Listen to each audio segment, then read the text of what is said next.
Buronan kasus pembakaran dan penganiayaan di Kabupaten Luwu Utara, Sulawesi Selatan, berinisial IL ini akhirnya ditangkap polisi. Pelaku ditangkap setelah beberapa kali berhasil kabur saat proses penangkapan. Pelaku ditangkap di depan rumahnya, namun saat ditangkap polisi dinilai berlebihan dan diduga melanggar SOP. Pasalnya pelaku dihujani tembakan sebanyak 5 kali dan harus mendapatkan perawatan intensif. IL mendapatkan luka tembakan di paha, punggung, hingga pelipis. Tak hanya itu, IL juga alami luka di bagian kepala yang diduga berasal dari benda tumpul.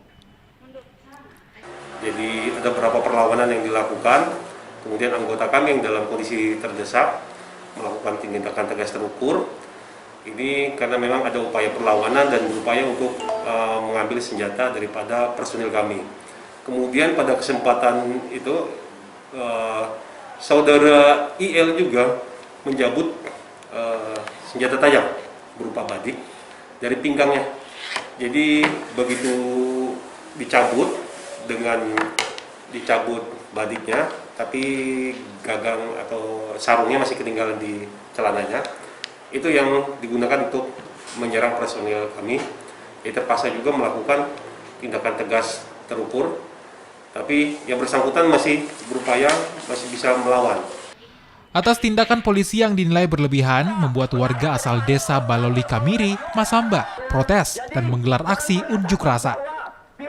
Mereka mendesak Propampolda Sulawesi Selatan untuk memeriksa seluruh anggota polisi yang terlibat dalam penangkapan tersebut. Amran Amir, Luwu Utara, Sulawesi Selatan.